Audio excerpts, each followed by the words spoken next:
And thank you so much for joining us for this edition of All Angles. I'm Dion Jackson Miller. And in today's program, we are going to be talking about a problem being faced by Jamaica and other countries around the Caribbean. It's a seaweed called sargassum. We're going to be talking to experts here and elsewhere in the Caribbean to ask what, if anything, can be done about it. And joining us later in the program to have that conversation, we will have with us Professor Mona Weber. She's director of the Center for Marine Sciences at the University of the West Indies Mona campus and a local expert on sargassum. We'll also have with us Anthony McKenzie. He's a director of environmental management and conservation at the National Environment and Planning Agency. Milton Horton will be joining us from Belize. He's executive director of the Caribbean Regional Fisheries Mechanism Secretariat, and also from the Dominican Republic, Andres Bisono Leon, who is CEO of SOS Carbon. Before we get to our experts, though, we went to Salt River in Clarendon to talk to fishermen being affected by the weed.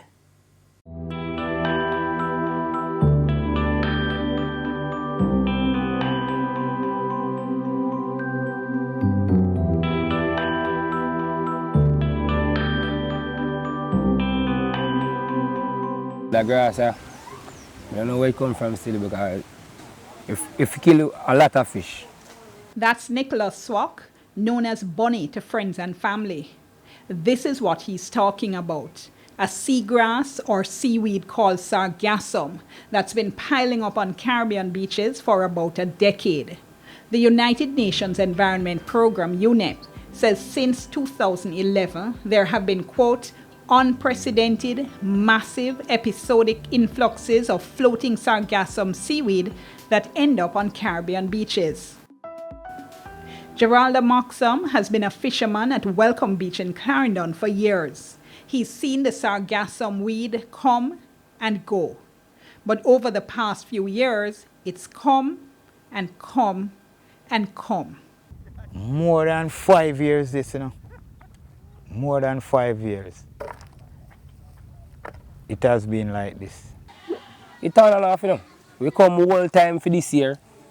See it for all for next 2 years. I come back again. A whole heap. This time I come a whole heap. More come this time. If you even go on the sea right now, you see. When you see it come like a big ball field I look on. No matter the place, the whole area is so big. When you approach it, you have to just go way around it because you cannot go through it. To a thick, you ever say thick? You say sometimes you will not see it for a little while. So when you don't see it, does it dry up on the beach? Does the beach get better? It dissolves. You just give time, water come wash it, it dry away, say wash, till it just get clean up back. Right there, so you clean up back. Then, population of fish probably say about 50% to come back. You cannot say 100, you have to say 50. But then the weed start come back again. The weed start come back again. Then they have to leave again. So how you see it there now? Is it worse you've seen it? You see this, I want the worst one I ever see right now. Because it take over the whole inside the pan here, so we never see it take over. Like that. Which part, all the little man when they use the little net to come through, they have to use rake. And them things they take out the grass, we go through this. And they never usually happen. Fishers all over Jamaica have been complaining about how this brown seaweed, it's called sargassum, has been affecting the beaches. So we've come here to the Welcome Beach in Salt River, Clarendon, to find out what is happening here. I hear this used to be a beautiful white sand beach. People used to come here and bathe. Fishers used to dock their boats here. But for the past few years, because of the seaweed, they haven't been able to do that. Let me show you. Watch this. See this? Yeah. See there? All of this is seaweed. If you kill a lot of fish, eel, bucklefish, tengre, anything you can think about now, you see, it kill them. I don't know if I stifle them or what, but it kill them whole heap. So, and it make we go, if we go further out at sea, further and further. Instead of we're there like a couple miles, we have to go further because the girls are a lot. So you have to cost a lot. Sean Thompson is president of the Welcome Beach Fishers Association. No, it used to come, but it never used to so much. Right now, increase a lot and take over the beaches all about around the area. It never used to so much. And since lately, all of a sudden it just pop up like you have a seaweed out there cutting and it come to land. Like you have a man that do a work out there. It's coming from the Sargasso Sea across the Atlantic, and it's a huge problem.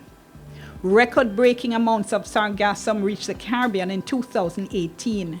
20 million metric tons in June alone. That's the weight of 200 large cruise ships. It's not hard to believe when you look at what's been happening in Clarendon. They had white pretty sand before the seaweed. After the seaweed start coming, each time it comes in, it's like dead grass, but it's in the water, so it gets stagnant. So it changes the color of the sand and so. The first time when I look at war still, man, I tell you, beach is pretty and nice. Whole heap of fruit tree you could have seen on tree, whole heap of coconut tree you could have seen on the beach. Now, the grass kill out everything. Grass take over everywhere. If you just look out even out of the beach out there, so just look out on the seafront, you see. Whole light alone grass. You know how much sitting that kill? You know how much fish and everything that kill? Whole heap of food chain that kill. Whole heap of mouth that lock way. You used to go out there and swim first time? First time, yeah. Usually go there very, it's a holiday like now. Very often. Now you can't go there so no more. You have to just go a small mineral. You can't go to the big one no more.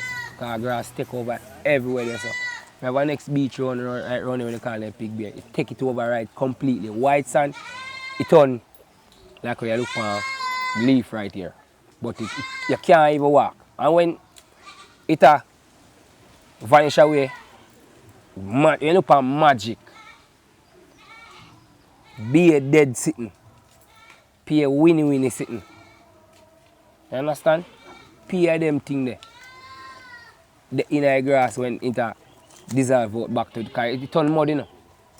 It turn back to mud. So when it turn to mud, it's a be a dead something like everything, be a magic and them thing there. You can't make them thing they touch your body. You could never make that thing touch your body none at all. Now, how it used to look? Well, it used to look like probably like over Elsha. Used to have a lot of trees on the coastline, mangrove along, but due to climate change, it take time and eradicate periodically. The grass wasn't like this. It used to come in small amount, but ever since the hurricane come now where beach mash up, less and less people come here now, so the grass eventually been coming in and piling up until it reaches stage.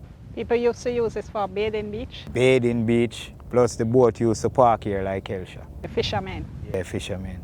It's a beach where you used to say one time because every fisherman used to locate one. And since the hurricane come and destroy the buildings, used to have a shops, gear shed and so forth, and a lot of people used to there around here. And any beach, any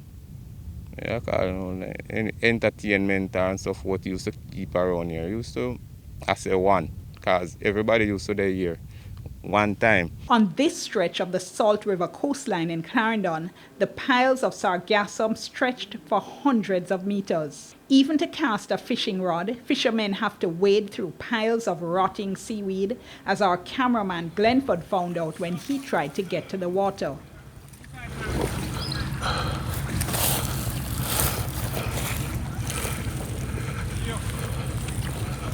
The seaweed has forced the fishers away from this spacious beach to these cramped quarters nearby. Cramped, but free from weed. But with the sargassum, with the seaweed on the beach like this, the boat them can't dock here, so? No. You have to just stick to around the, where you did say a while ago, on the, where you call it, against the old wharf, yeah, the old wharf. So there, so we'll relocate right now until further notice, because around this one of we know, but around this we have to relocate right now because that's the only appropriate area. So you said the fishing boats used to come in and park here, so now they have to where it is that day. All right, we relocate on the other side where Monimus used to use that as a wharf one time to transport the sugar out to the ship. So we now reside by that part where you see where it was earlier. Is it as convenient? Well, we have to make it convenient now because we don't know what's going to happen to there in the future. What's the government plan towards there? So I prefer over here, so? Would like here, so. Tell me why. It's more bigger and you could have your shed, you know, more space, more business would be able to operate right here. It's good and it's bad because when you're outside of the sea and you see it come, fish feed off it because you have the crab that come inside it. But the United Nations Environment Program says the sargassum itself is not harmful and that floating sargassum at sea is good as a unique habitat for marine life. But when it gets to shore, the seaweed piles up and rots. Rotting sargassum affects air and water quality, and large volumes of sargassum smother wildlife. This creates concerns for human health and well-being.